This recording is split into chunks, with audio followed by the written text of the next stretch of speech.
Next question. Yes, sir, Robbie. Over there, the first flowers that come up are these things that kind of hang like this. It can freeze and then they come back up. What are those and what's the history? You know what I'm talking about? No. I think the hellebores. You talking about in the early spring? Yes. Yeah, those are the hellebores. The first ones that come. Yeah, that's and the then hellebore. they're freeze resistant.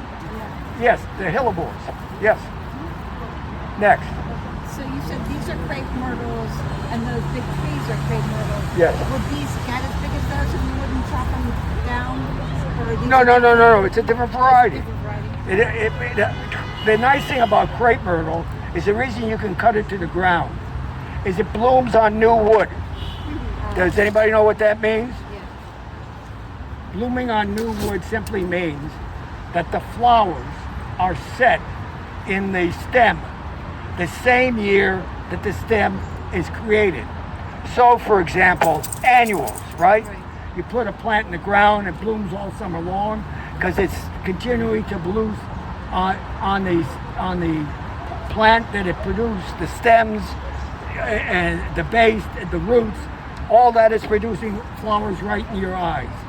Most plants produce buds the year before it blooms. Apple trees, anything else. Most plants, perennials,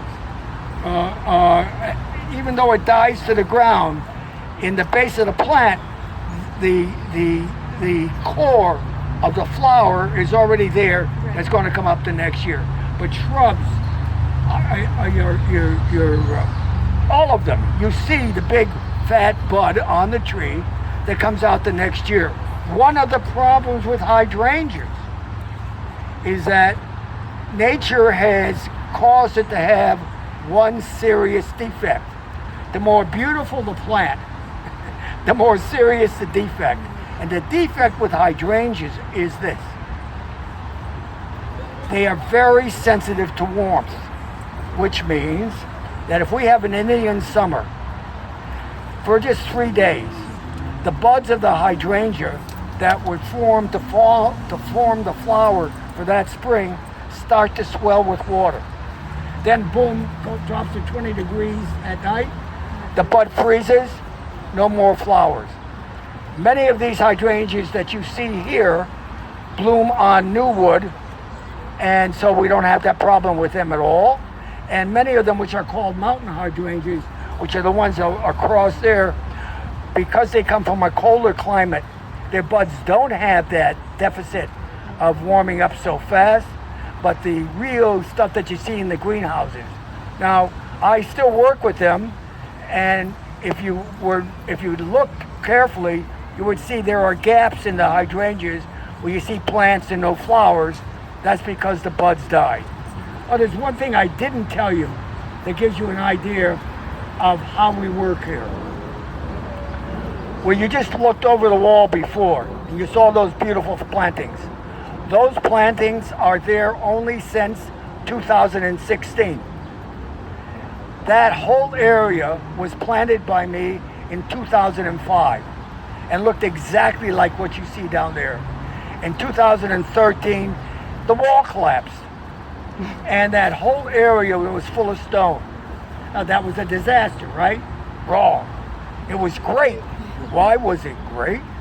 Because in came the machinery to fix the wall, and the whole area north of where my garden was full of machinery, killed all the foliage, and I started a new garden when they left, going north. I'm not going to take you down the stairs because half of you will die. For those of you who wouldn't die, I strongly recommend that after this is over, you go down the stairs and walk that way, and you're in for an enormous treat. Thank you for all coming. How many days a week are you here? Oh, Monday through Friday, 9 to 11.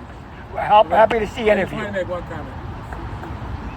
You volunteer for David, you work for an hour or two, you're tired, you sit down on a bench, you will discover that this area is one of the most beautiful areas you've ever seen.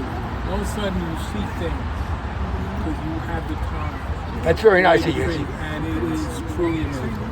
Great. Thank you all for coming. Thank you.